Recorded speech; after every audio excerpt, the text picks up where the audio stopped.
Are you a leader by example or a leader by accident? Welcome to the Own Your BS show, the place where we help you to strengthen connections, conquer challenges, and claim your messages. I'm Cindy Tian, and in this episode, we'll be diving into the topic of the conscious leadership advantage. We'll be talking about how to lead with purpose, lead by example, and lead from within. And with me today is none other than my co-host, Dr. Sarah Whyte.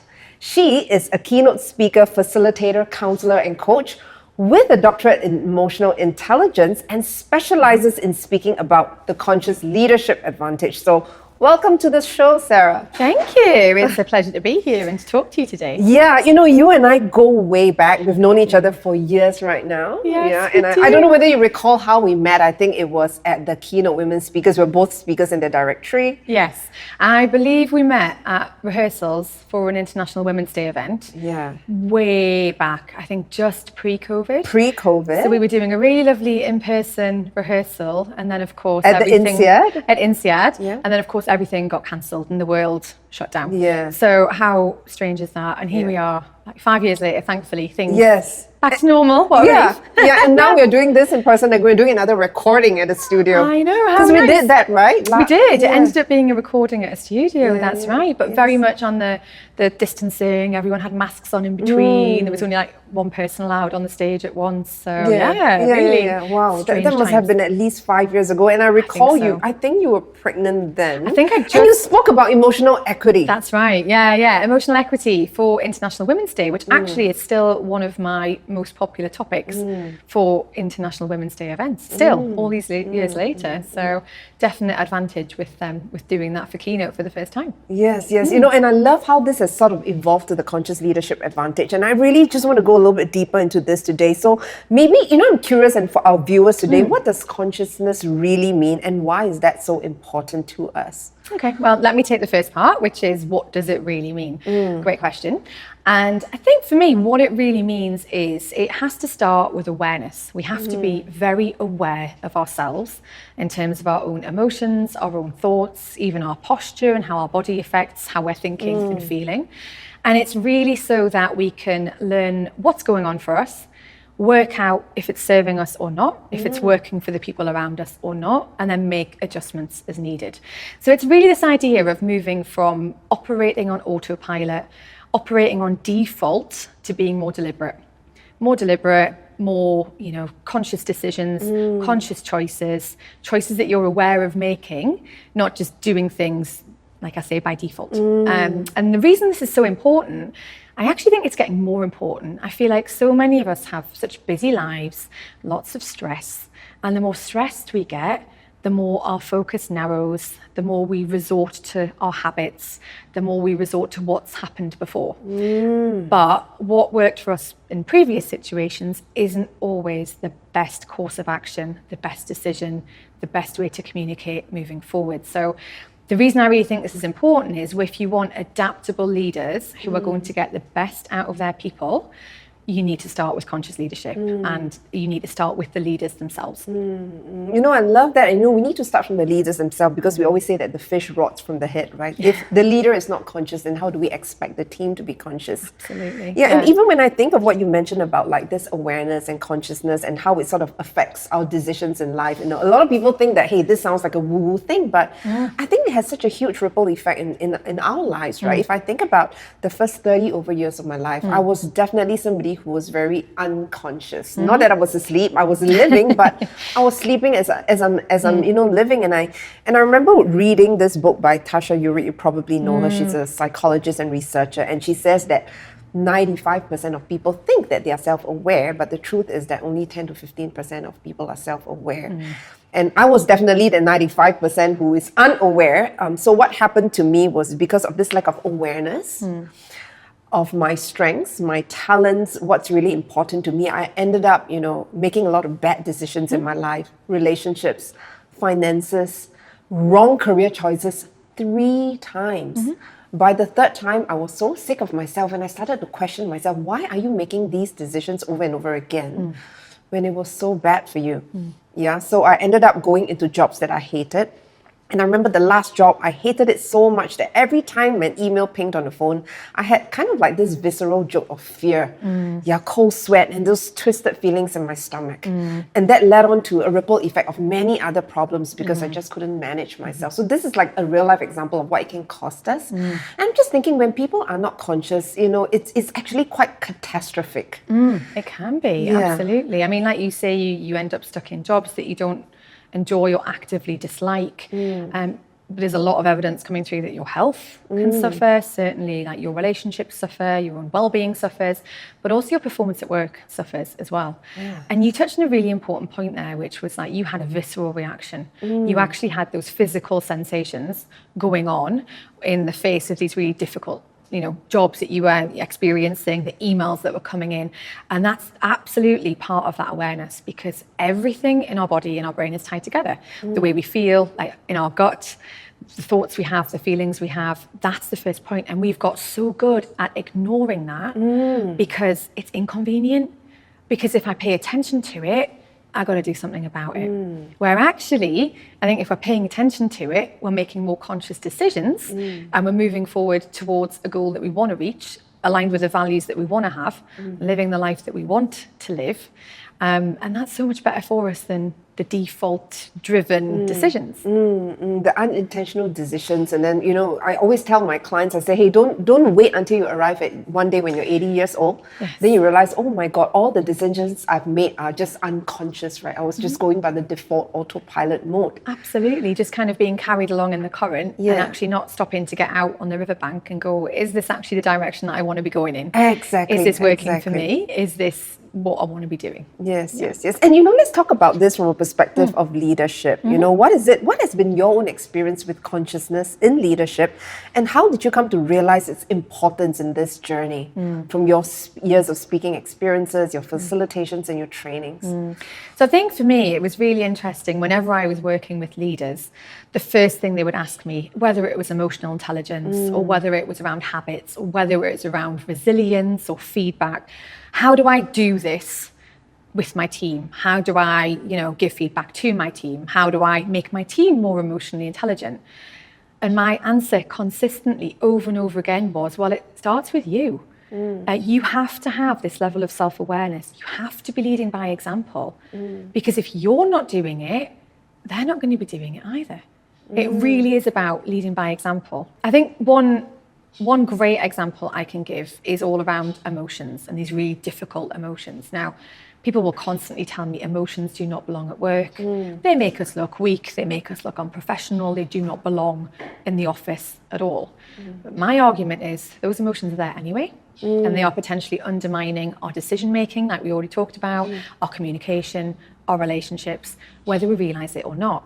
And another way they really affect the team when you're the leader is through emotional contagion, because emotions are contagious. So if you as a leader are hugely stressed out and anxious, you decide you're not going to bring that to work, that's going to come across anyway, whether you realize it or not. It will be communicated to and picked up by the people around you, whether you realize it or not, because we are designed to pick up on those signals from other people in our social hierarchies. So I think managing your own emotions is one really important piece for conscious leaders, so that we're mindful about the emotional state we are bringing to work, that we are using when we're talking to our team as well. So I know you like this analogy because of one of your previous careers. I always talk about putting your own oxygen mask on first. So you'll know if you're on a flight, pre-flight safety briefing, they will always say to you, if there's an emergency, you have to put on your own oxygen mask first before you help anybody else. And I honestly think that is the best analogy I can give for conscious leadership. Like, there's no point trying to put everybody else's oxygen mask on if yours is not on first. What you mentioned earlier really reminded me of those days when I was in the airline. And that was more than 20 years ago. I used to be an aircrew. I was only 19 years old when I first joined the airline. So still very young, still very innocent. And I remembered we're talking about leadership, and I remember there was one time I was working with this team leader, and we were kind of in the galley, and there's this kind of a catty culture in the airline that I was working in, and it's very common for people to be very perfect and polished on the outside, but actually they're quite mean and petty on the inside. Of course, not 100% of people are like that, but I have experienced quite a few of these leaders who were there. And I remember I was on this flight to Sydney, and I was working with this team leader, and she had to make announcements, right? So her voice was like so elegant. She'd pick up the phone and she'll go like, "Welcome to blah blah blah airline. It's such a pleasure to have you on board." And then the moment she puts down that announcement machine, she'll turn to me in the galley and say, "Get out of the galley now. I don't want to see your damn face." Wow. And I was like, wow, you need help, girl. You look crazy. So that was when I was wondering, how it kind of became like that. And that culture was so rampant in the airline that I was working with. The second example I can think about was when I went into corporate for 10 years after that. And I was working in an American MNC. And I had this leader that came and joined us. He was an American-born Chinese, super smart person. And I remember after he joined the team, within 6 months, everyone left. Everybody was just pissed off by this person. And after 1 year, he had no choice but to leave as well. Because if no one wants to work with you, then you are just taking a walk alone in the park, right? So this really got me thinking about consciousness and emotional intelligence in leadership. And one interesting stat that maybe the audience would like to know, and this is probably useful, for you to use in your speaker's journey as well. A research by Korn Ferry. Question: what percentage of employees stay with their company for more than 5 years when leaders demonstrate emotional intelligence? So A would be 27%, B 69%, and C 42%. I'm going to go with the highest one. Yeah. 69%. Yes, you're right. Is it? 69%. Yeah. That's so high, right? Yeah. So this really made me realize that when leaders are unconscious and when they've got no EQ, they really repel talent rather than retain them. Yeah, so this is a very serious problem. So I just want to dig a little bit more into this self-awareness thing, because we always say that self-awareness is the mother of emotional intelligence, right? So what can you tell us about the role of self-awareness in the conscious leadership advantage? I'll share a story to illustrate this point. Sure. Taking a walk with my 5-year-old daughter recently, and she said to me, "Mummy, I've got a pebble in my shoe, but it's okay. I'm just going to ignore it. And then when we get to the shop, I'll stop and take it out." And of course, I was like, well, don't ignore it. We can stop for a moment and take it out. Otherwise, it's going to get really sore. It's going to rub against your foot. It's going to cause a blister potentially. And that will be much more painful than just, something rubbing against your foot. That to me is a really good analogy for being aware, okay? Because these difficult emotions, these negative thoughts, they're happening anyway. They're like the pebble in the shoe. And if we just try and ignore them, actually what happens is they start to get louder. It's a process in the research referred to as amplification. It's the idea that all of our emotions are data, it's all information, our thoughts are information. What we really need is to pay attention to them. Because if you don't pay attention to that pebble and take it out of your shoe, what happens is it just gets more and more painful. It rubs your foot, you get a blister, the blister's then more painful than the original pebble was. And I think for self-awareness, that's such an important thing. Our thoughts, our awareness, they're driving our decisions, our actions, our productivity, our performance, the way we relate to other people. We just don't realize the extent to which they affect us. So if these difficult emotions and difficult thoughts are in charge, if we're hooked into these, they're actually undermining our decision-making, our communication, our relationships, and we don't realize. And then you end up in a very similar situation to those two that you shared, where you've got people who just choose to leave. And we know the cost of replacing people can sometimes be up to 150% of their salary. Exactly. Not to mention the damaging effect it has on the people who might stay in terms of their engagement, like how much they enjoy work and how enthusiastic they are about it. That's a beautiful analogy. It's almost like, it's a small pain initially and it feels like it's not there.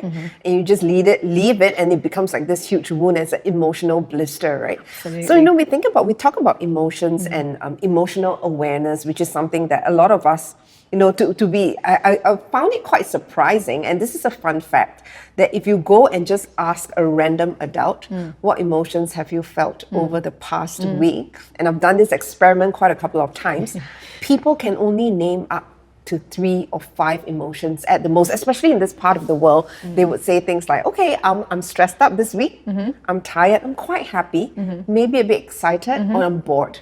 So the common emotions are these, but research says that we've got more than 20 of our emotional states, right? Way more. So what is your, do you have any tip as to how we can be more aware of our emotions? Yeah, absolutely. So it's so interesting you say that, because literally almost every single workshop I run on this, I'm saying to people, I think most adults have about 5 emotion words. So it's so interesting that your experience is aligned with that. Yeah, so basically the more granular you can become with the words you use to describe your emotions, the better that is for becoming aware of them. Daniel Segal, who's a neuropsychologist, he talks about the strategy of name it to tame it. And if you can put a name to exactly how you feel, that will have the chemicals that are running around your body, creating that emotion, that helps them to subside almost immediately. And it's shifting you into a place where you're actually opening up your thinking, a bit more logical. You can put a bit of distance between yourself and that emotion. So name it to tame it, brilliant strategy. But of course, you've got to really expand your emotional vocabulary as well. It's not going to be good enough if you stick with your 5. So rather than saying you're angry, maybe think about, are you irritated? Are you annoyed? Do you feel furious? Because we know that people who have higher emotional granularity they actually get sick less. How crazy is that? That links together. They get sick less, they're more successful in life. It's quite weird, the links that we don't even realize exist between our emotions and our health and well-being. And of course, all of that has an impact on how we show up at work as leaders as well. It's very interesting what we're talking about, because it made me think about, I used to have a boyfriend who was always angry. I don't know whether anybody in the audience feels that way. And I remember this person would just text me in the middle of the day and say that I'm in the bus right now and someone pushed me. And I'm going to the food court to get some food, and this auntie just, cut my lane. And then I'm actually in the pantry making a drink, and then my boss walked past and gave me a dirty look, and this person is just always angry. And I thought, I've never met a person who is just so grumpy and angry all the time. So a lot of us talk about financial literacy, and maybe what we really need is emotional literacy. And it's very common again in this part of the world, in Singapore. Sometimes we hear people say things like, emotions don't belong in business. Yeah.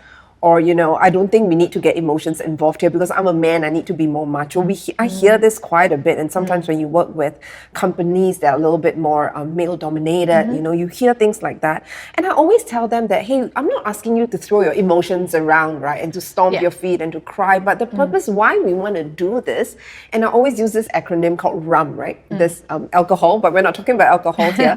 So RUM means recognize, understand, and manage. It's like if you are not feeling well, you have to go to the doctors. The doctor need to tell you, hey, did you catch a cold? Do you have fever? Is this COVID? The doctor then will need to understand how you got this. Is it because you got infected by someone? Was it because the air conditioning was too cold? And then the doctor needs to tell you, okay, now you need to take a course of antibiotics. You need to manage it. You need to quarantine yourself, or do you need to take a jab or something like that? And it's only when we can recognize our emotions, then we can manage it. And when we don't manage it, what happens in the long run? We either explode or we implode, right? We explode to other people through flaring up or passive-aggressive behaviors. If not, then we implode and we self-harm. We do things to numb, to escape, and we use unhealthy activities. So there's so many ripple effects to that. So, Sarah, what is one actionable tip that you think we can take for moving towards more conscious leadership? So I think it's really interesting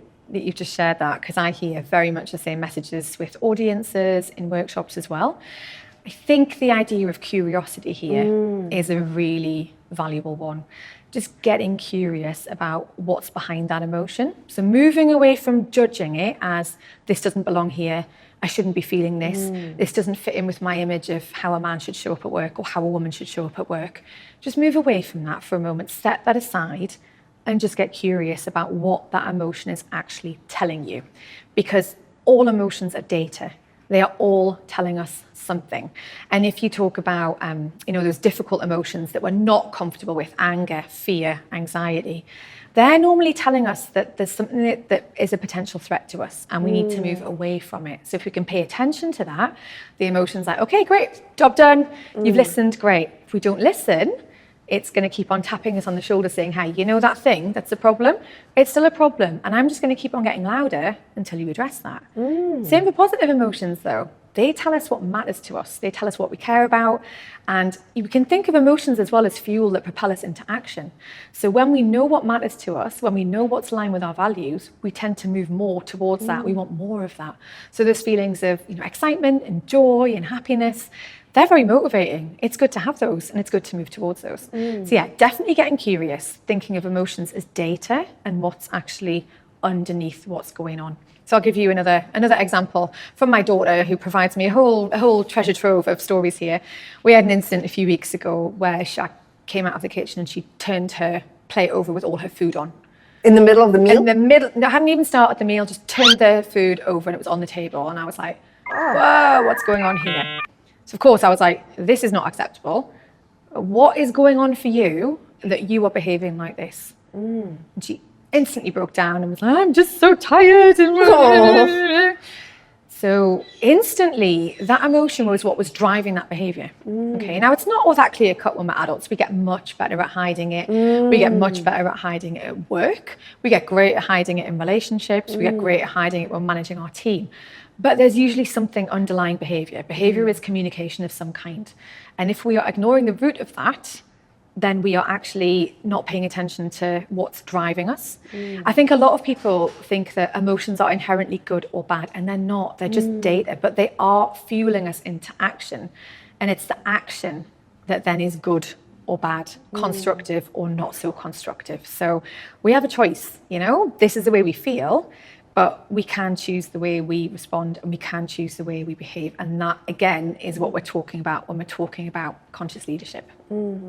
Beautifully said. And it looks like we learn so many lessons from our children, don't we? I tell you, honestly, she keeps doing things and I'm like, oh, this looks like a keynote story. I'm going to have to just write this one down. And I think we can relate to this. I think the understanding how this works, it's very visible in so many facets of our life. And if we just pay attention, we start noticing it more. It's a bit like, I don't know if you remember, when I was a teenager many years ago, those magic eye pictures were really in vogue, where you would stare at the picture and something would emerge out of this, mess of dots and patterns. And I think it's very much like that with emotions. It seems very messy and, very disturbed. We're not quite sure what's going on. But when you actually start paying attention to it, it's actually quite simple, the message behind them. And the more we pay attention, the better we get at noticing those things as well. Such great examples. I love what you mentioned about how emotions are really data for what's important to us, what's sort of violating our values. And what's even I always tell my clients that, hey, don't ignore emotions because they are a deeper signal to what your emotional needs are. So think about that. I'm just going to say things that are real here. I've heard of people whom are married and then, they had an affair, right? So after having a conversation with the husband says that that's because when I go home, my wife doesn't give me the affection and I have a need for affection. So I'm going to go out and get affection from someone else. Yeah, and the wife could also say, I went out and have an affair because my husband is not giving me what I want. He's not paying attention to me. So we all have these emotional needs. And there is a saying that goes, every addiction stems from an emotional need that's unmet. So we all need our emotional needs to be met in some way. Yeah. So that's really fascinating to me as to what is the ripple effect of us not acknowledging that we have those emotions and the needs underneath those. This got me thinking of there was one time, and this was after I've started to become a trainer and a speaker, and I was leading this leadership program. And I remember that, they were all quite senior executives there in the room, and there was this guy sitting right at the front. He was just using his mobile phones and he was yawning and looking away and occasionally just looking really distracted and a little bit of an eye rolling there. And I remember seeing this person behave this way and I got quite triggered. I started to feel in my mind, the thoughts that were going into my mind was like, how dare you? You've got no basic EQ. If you want to leave, you can go ahead and leave. So those are the thoughts that are going in my mind. And thankfully, at that time, I was a little bit more self-aware already. So I told myself, okay, Cindy, you try not to make assumptions. You really don't know what's going on. So let me clarify Yes, rather than just let the conflict continue going, right? So during the break, I actually went to this guy, and his name is Jake. So I just went to him very innocently, but actually I was not feeling so good already. I just said, hey Jake, I noticed that you're looking a little distracted using the phone and you're yawning quite a bit. So it does come across that, you don't really want to be here. Are you okay? And the moment I said that, he started to apologize profusely. And he said, I'm so sorry, Cindy. The reason why, I'm so tired is because I hadn't slept the whole night. My baby was sick. And the reason why I'm using my phone so much is because I've been texting my wife, because my wife is at the hospital with the baby right now. Okay. And I go like, oh my God, all those assumptions and stories that I'm making up in my own head, right? And so I told him, well, I understand, Jake, no sleep, sick baby. If you feel that you need to take a break, if you need to step out of the room to take care of what you need to take care of, please go ahead. And he said, no, Cindy, I want to stay. And after that conversation, he was fully present, fully engaged, and I didn't even need to shame him or call him out or make a big deal out of it. So I think my lesson to this is that just be careful of the stories we make in our own heads. Absolutely. Yeah, that's one. And also be very aware of the emotional need that you have, because I think at that point of time, mine was like, this guy is not respecting me. So that was important for me, respect. So maybe for you, it could be appreciation. For someone, it could be attention. So I think the awareness is so key, right? So I just want to ask you this question. We're talking about conscious leadership. What do you think gets in the way and makes it hard for people to become conscious leaders? Oh, well, I mean, you've pointed to one great example, like the stories that we tell ourselves that are stories. We're trying to understand what's happening, but we often judge other people on their impact, but we're judging ourselves on our intent. What would happen if we actually judged other people with the best possible intent at mind? If you looked at someone who was distracted on a phone and thought, well, what's the best possible explanation? What's the kind of grace I can give somebody else here? Talk about that. I think the biggest obstacle I see across a lot of people, and certainly the leaders that I work with, audiences I speak to, is this idea of perfectionism, which I think is very much ingrained in many of us from early education. Perfectionism is actively rewarded when you are in a classroom, doing things to a high standard. It's amazing, but it becomes a coping strategy to regulate those emotions. A bit like you were talking about addiction, how we, that's a kind of a response to an emotional need. Perfectionism also is actually quite complicated. There's lots of unmet need behind that. So what I would say is perfectionism can really get in the way of conscious leadership. I'm definitely a recovering perfectionist myself. My earliest memory of this was going to swimming lessons at school. I would have been about 7, and I was not good at it. I was like the last one across the pool every time. I was really struggling. And I remember thinking, I'm not even going to bother trying. What is the point? I can't do this. There's other things I'm good at. I'm just going to concentrate on those. But the problem is you automatically fail before you've even started because you've already said, oh, I can't do this. No, I'm not going to be able to do it perfectly. But perfectionism is not attainable. Perfectionism means 100% of the time, and nobody can do that. So I think if we can look at it instead as progress rather than perfection, taking steps, looking at ourselves as works in progress, looking at ourselves as learners. What can we do to actually learn? That comes with a bit of discomfort as well. And this whole process of conscious leadership can be quite uncomfortable because we are unpacking habits, or unpacking emotions that people have just operated on default for years. Maybe they've never looked at it before. So actually unpacking that can be uncomfortable. And I always say, discomfort's a great sign that this is something that is not working. It's a sign that you're learning. It's a sign it's something you need to practice and get better at. So I always feel like discomfort is often a sign that we are making progress and we're moving away from perfection. You mentioned about that swimming thing. You got me thinking about how young kids can sort of inherit these traits of perfectionism. In fact, there was a study done by Harvard Summer School.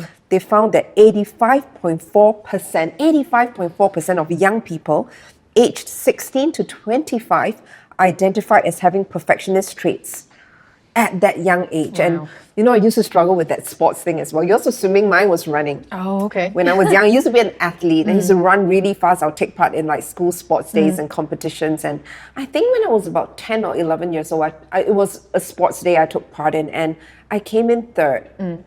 I went home and I cried and cried and cried.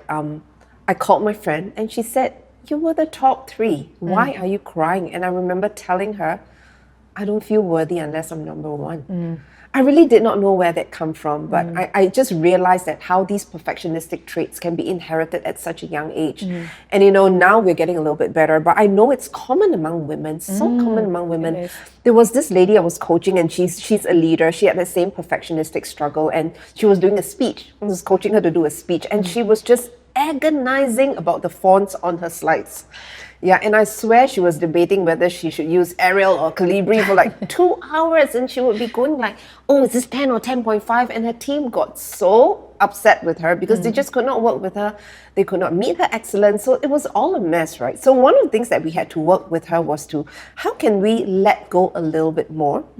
So I thought what was really useful, if you struggle with perfectionism, and I think we all have that, is to think about like the minimum viable excellence, right? And what is the effort versus the impact?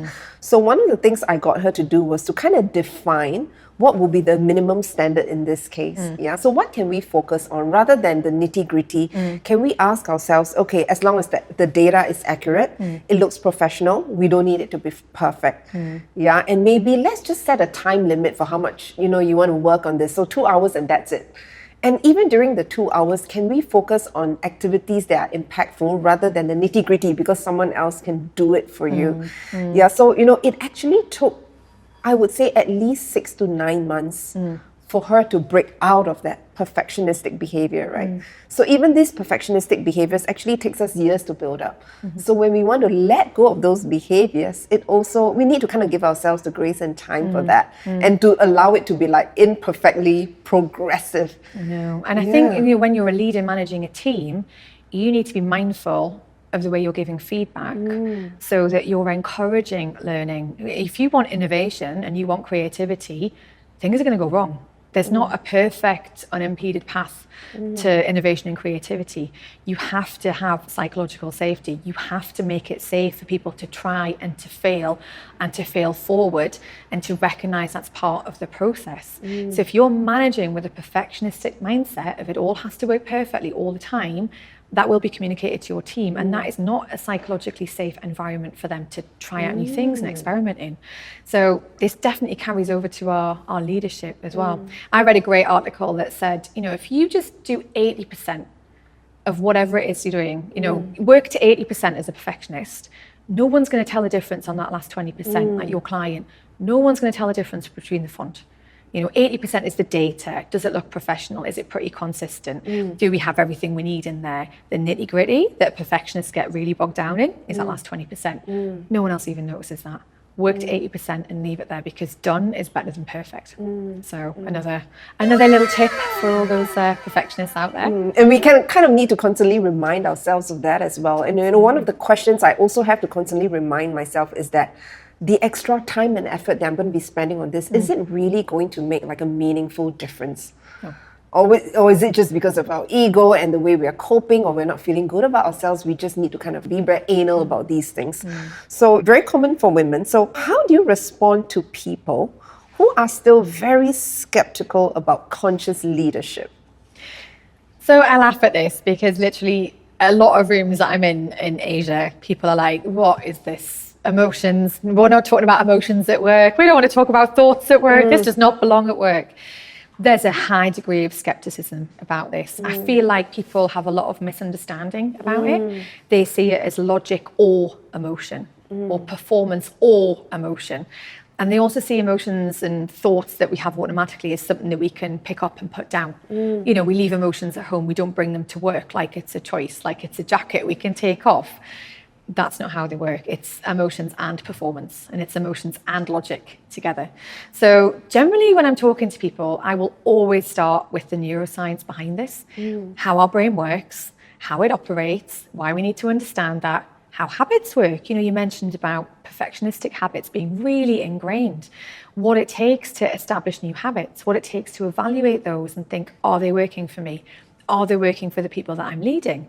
Because you know yourself that when you are promoted from a technically competent individual contributor to a leader, It's a whole different set of Whole skills. different skill set. So everything that worked for you before, all of a sudden, like the rules of the game have completely changed. And if you keep doing what you were doing, you're not going to get the results that you need to get as a leader. So definitely going in with the neuroscience. I think there's a lot of myths bouncing around about emotions, a lot of misconceptions about what emotions actually are. And when you talk to people about the fact that emotions are just data, they're just information, there's no right or wrong way to feel. You just feel how you feel, and it's okay to pay attention to that. In fact, it's essential to pay attention to that so that you can actually make an informed decision about what you want to do with that emotion. That makes a big difference towards helping people understand the value behind these conversations at work. I like what you're saying about again, emotions being data. And again, we are not trying to be throwing out emotions around. And I was just watching this little sermon from I think it was Pastor Rick Warren. And he says that there are two extremes that we want to avoid. One is emotionalism. That means everything is related to how I feel.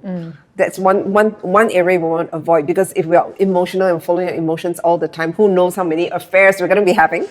But we also want to avoid the other extreme, which is stoicism. Oh, yeah. Which is, what I feel does not matter at all. I think the key is to ask ourselves, do we have a balanced way of thinking and feeling to make the right decisions at the right time and place and with the right people?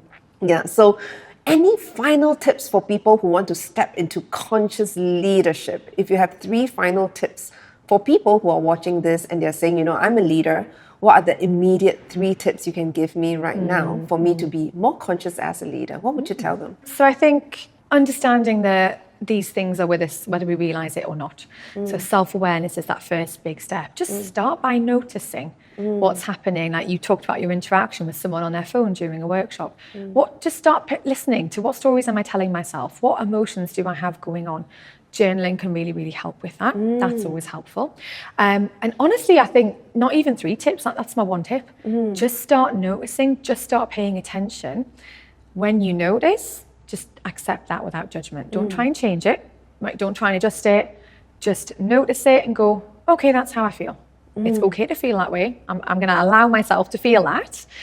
That in itself will transform the emotion. And that, I think, is a really helpful process to start off with. It's great for those people at the emotional end of that spectrum because it's regulating that emotion and calming that emotional reaction. And it's also great for people at the stoic end because they might think they're not being affected by their emotions, but I would suspect they're probably just not aware of what's actually going on. So I will add as well, if you are a manager or a leader, you are responsible for about 70% of your team's variance in engagement. So the Gallup State of the Global Workplace report. 70% of employee engagement. Of employee engagement. So engagement talks about how enthusiastic people are at work and how much they enjoy coming to work. And it, again, sounds like a bit of a made-up, fluffy statistic, but it translates into very real terms. So low employee engagement costs people an estimated cost of $8.9 trillion globally, which is crazy. And we know when there's higher engagement, productivity is 15% higher. We know there's a 23% increase in profitability. There's a 68% increase in well-being and thriving employees. And to your earlier point, when managers and leaders have high EQ, when they're conscious leaders, people stay. So you are reducing that attrition and you're improving your retention as well. Beautifully said. So if you have team members who are disengaged, maybe one question to ask yourself is, how are you engaging them? How are you engaging them with the skills of conscious leadership? Yeah, so thank you so much for your time today, Sarah. And we'd like to get to know you a little bit more. Okay. So we are going to go into a little fun segment. We're going to ask each other some quick fire questions. Sure. And you are going to get only 5 seconds to answer each, okay? So we're going to take turns. Okay. All right, so maybe I'm going to start by asking you one question. Okay. So the first one is this: what is the funniest unconscious thing you have ever done? Funniest? Oh my God. Oh, the weirdest. The weirdest unconscious thing I've ever done. I think it's not funniest, but not funny ha-ha, but funny weird. Again, making assumptions about people instantly. Someone cut in line, I'm like, oh, they're so rude. Like, well, I'm British, we love a cue anyway, right? But I think that assumptions about other people is a constant one I have to watch out for. Absolutely. And that's very important because it's very easy for us to do that even with our spouse, right? Yeah, absolutely. Yeah. Okay. So I'll ask you a question in return, Cindy, which is cats or dogs? Both. I cannot decide which one to have. So I actually have a cat and a dog. Okay. That was a very bad decision, by the way. I brought them both home as babies and I thought, that's going to work, right? Because we're going to let them grow up together. In a sense, it does work. They're not fighting. But I remember the first few weeks, they were either pooing or whining or having diarrhea, and it was just a nightmare. But I thought, both. I can't decide. I really love both. It depends on what my emotions are at that point of time. If I'm feeling needy, then the dog. But I'm feeling like, today I want to be more glamorous, I'll go look for my cat. Isn't that interesting, right? Different emotions. Yes. Yeah. Okay, so this is related to us being speakers, okay? So imagine you're on stage right now. Would you rather make a glaring mistake in your speech or have your shoe heel broken in the middle of being on stage? I mean, I would honestly be fine with both of those because I think one of the things that you learn early on is just to call out the elephant in the room. So I think if you make a mistake, you own it. Like conscious leadership, right? If you make a mistake, you own it, you move on. If your heel snaps, you can just make a joke about it and move on. I think it's only as big a deal for the audience as it is for you. And by joking about it and moving on, I think, you'll know yourself. The more you speak, the more you realise things just go wrong. So... And sometimes people love it when you're a lot more authentic with your mistakes, right? And it makes you memorable, if nothing else. Absolutely. I once fell in the middle of a training. It was horrible. It was the most embarrassing thing that's ever happened to me. Goodness, okay. I was training a bank and there was one of those electricity boxes in the middle. I stepped on it and fell flat. I got up. I didn't know what to do. Everyone looked at me like, oh, you poor thing. But I stood up and started laughing, so it was hilarious. Yeah. As you limped away. I'm fine. They'll always remember you. I'm fine. Okay. Question. Sorry, you're supposed to ask me, right? Okay. Question. Yeah. What's the biggest obstacle you've overcome to be more emotionally intelligent? That's a huge question. I think what's the biggest obstacle I've ever overcome to be more emotionally intelligent? I think there are so many things, but I think one of it is definitely getting married. I feel like marriage teaches us so much, especially when you kind of reach a stage whereby you cannot go anywhere, you are stuck with this person.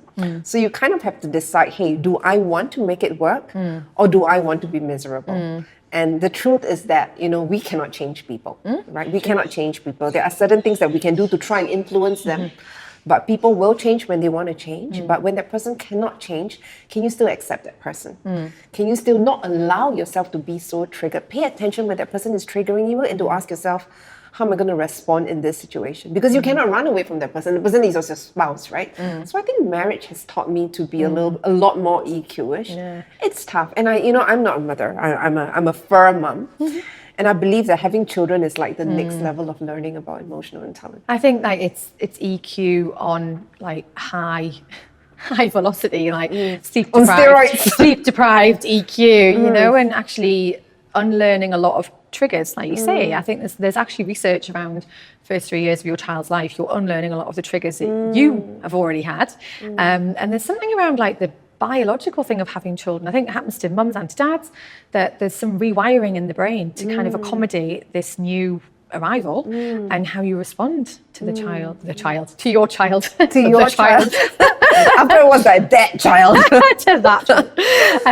But it's really interesting what you say about marriage, about making conscious decisions, about accepting other people for who they are, because I feel like that translates into so much of our life at work, because for many people, they spend more time with their work colleagues than anybody else.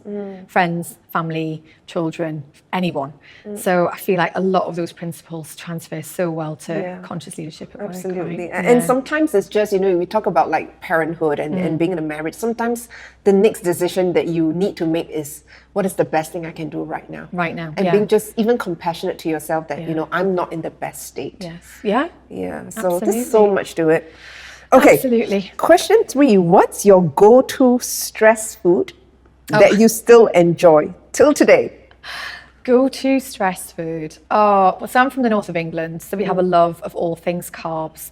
Bread, mashed potatoes, fries. Anything bread or potato based is always a win for like regulating my emotions. And it's definitely true, like food does comfort us. So yeah, that's definitely my comfort food. It does. Yeah. You know, I should ask you a reverse question. Yeah. If you want to feel better, what would be something that you would eat? Do you know what's really interesting? And this like ties into the habit research as well. A lot of the things we have to do to feel better, the payoff is not immediate. Exactly. So you've got to make decisions now, but know the payoff is down the road. So like eating a lot of protein, for example, I'm like, I mean, it's all right. I don't mind it.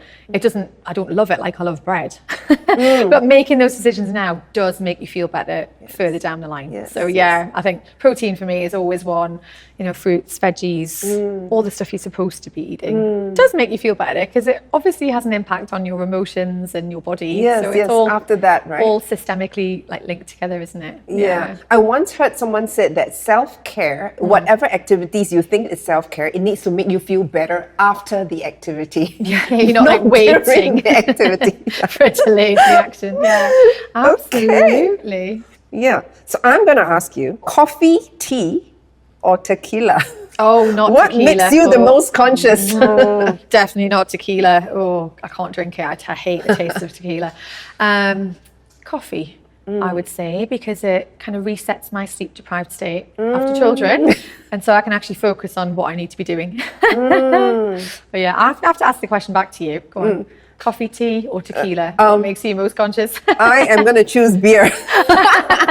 Option D, not available. Option D, not available. You know, I definitely have my coffees and teas in the morning, but I do find that, you know, and this is so bad to say, but I do find that occasionally a little bit of alcohol just does perk me up a little bit, and it makes me feel a little bit more liberated as long as I'm not having too much of that. Yeah, well, it does. That's the way it works. It lowers inhibitions. Yes, I actually think a lot of people do rely on alcohol as a bit of an emotion regulator. And it's not even necessarily the alcohol itself. Often it's a social connection that comes around from those situations where you would actually have some beer or a glass of wine, that you'd be with a group of people talking about what's happening.